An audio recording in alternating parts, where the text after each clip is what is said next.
Ciao a tutti, oggi vi presento un look che ho registrato per voi un po' di tempo fa, però ho aspettato apposta che tutte le vacanze estive finiscano per mostrarvelo. Ho registrato questo video quando c'erano parecchi eventi red carpet qui in Italia, ma anche nel mondo. Questo sarà un classico look di red carpet, però non sarà uno di quei look lei ma migliorata, perché questo è un look romantico.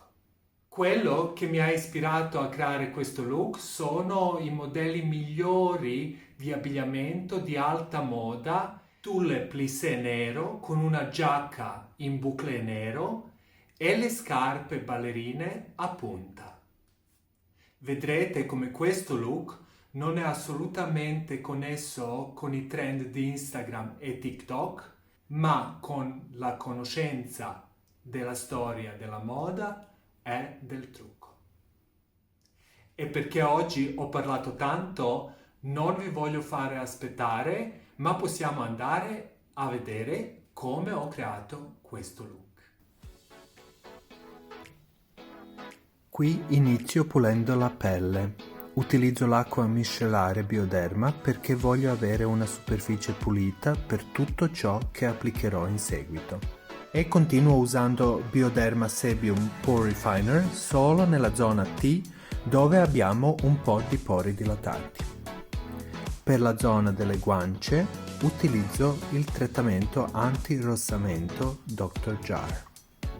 E poi uso il fondotinta Face and Body di MAC dappertutto con un pennello per blush sintetico perché voglio ottenere una copertura molto leggera che sia quasi simile alla pelle in modo da poter utilizzare questo trucco anche alla luce del giorno e avere comunque un aspetto e una sensazione di pelle nuda.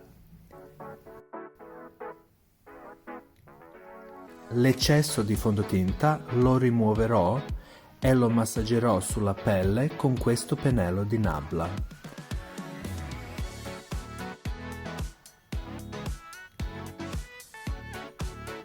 Per quanto riguarda gli occhi, per la piega sto usando il bronzer opaco di Charlotte Tilbury.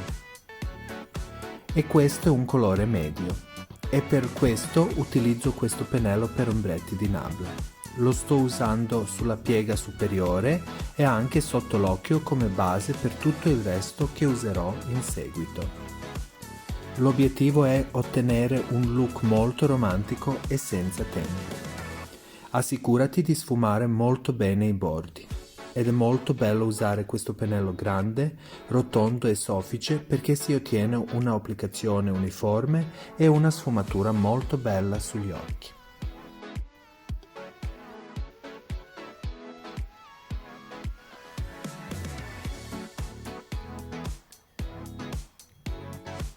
Sulla palpebra, come base per l'ombretto in polvere, sto usando un ombretto in crema di Revlon Cosmetics. E questo è un prodotto che adoro per un trucco a lunga tenuta. Fa parte della linea Revlon Color Stay. E se vuoi davvero che il tuo trucco duri a lungo, questi ombretti in crema sono fantastici. Questo è un tono di grigio lilla. Oltre a questo ho usato anche un colore argentato della palette Imperial Moon di Guerlain. Nell'angolo interno dell'occhio utilizzo la tonalità più chiara della palette Nude Deep di Tom Ford. Le sto arricciando le ciglia con il piegaciglia Shuemura. Questo aprirà gli occhi e li preparerà per un po' di ciglia finte che userò in seguito. Voglio avere un eyeliner ma un po' più morbido. Quindi farò un eyeliner con una matita per occhi a lunga tenuta. E poi, oltre a questo, userò un ombretto nero opaco per dare un tocco in più e ottenere più definizione. Applico la matita per occhi direttamente alla radice della ciglia, lungo tutta la base, dall'angolo esterno a quello interno. E cerco di mantenere questa linea il più sottile possibile.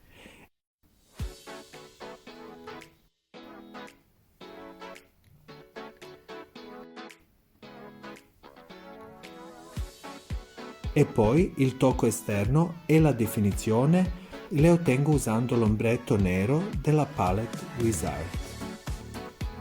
Come mascara sto usando il mascara MAC Stack con il pennello a ventaglio perché non voglio delle ciglia con troppo volume, ma voglio solo ottenere una definizione.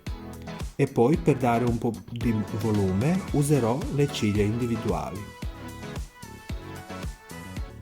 Come blush in crema utilizzo un prodotto da teatro in colore rosa mescolato con un po' di Hollywood Flawless Filter di Charlotte Tilbury e poi lo sfumo con il pennello dove c'era un po' di fondotinta. Sto facendo un correttore spot con il Secret Camouflage di Laura Mercier e lo faccio dopo aver applicato il blush in crema perché in questo modo posso adattare il colore e non verrà cancellato. E sto mescolando tutto questo con una spugnetta cosmetica. Per la zona sotto gli occhi sto usando un po' di correttore ed è un mix del mio preferito di Saint Laurent e un po' di Secret Camouflage di Laura Mercier.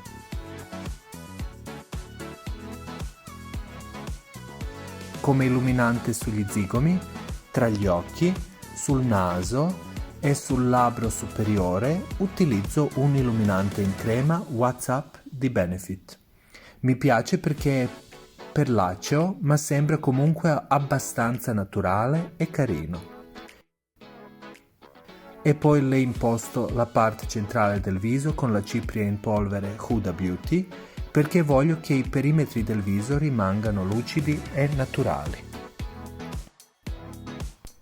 Le inciprio le sopracciglia prima di iniziare a riempirle. Per aprire ancora di più gli occhi e dare una nota di innocenza sto usando questa matita per occhi nude beige chiaro di MAC.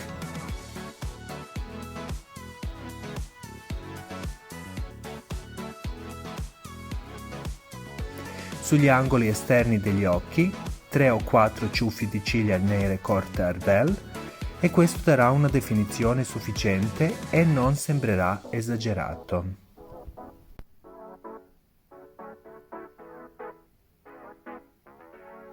Per le sopracciglia sto usando un mix di questi due ombretti della palette di ombretti Bobbi Brown e questa è la mia palette preferita per le sopracciglia ed è molto versatile. Mi piace riempire prima le sopracciglia con la polvere per sopracciglia e poi riempire con la matita dove serve.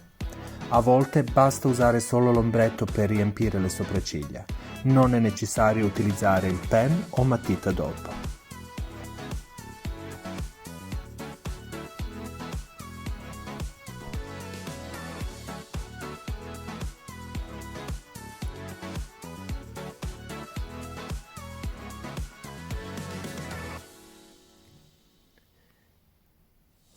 Sulle labbra, su tutte le labbra e per definire i bordi esterni sto usando la matita per labbra di MAC nella tonalità Edge to Edge e poi per dare un po' più di definizione alle labbra la userò proprio nell'angolo esterno delle labbra un'altra matita per labbra sempre di MAC nella tonalità World.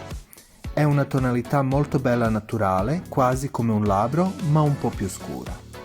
Voglio mantenere questo look molto romantico, fresco e femminile.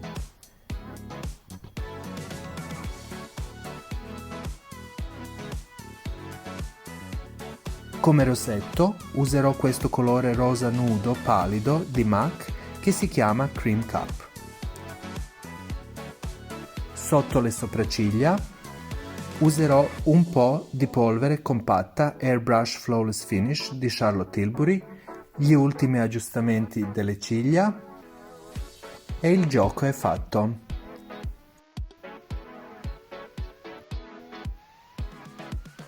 Questo è l'aspetto finale. Spero che vi piaccia.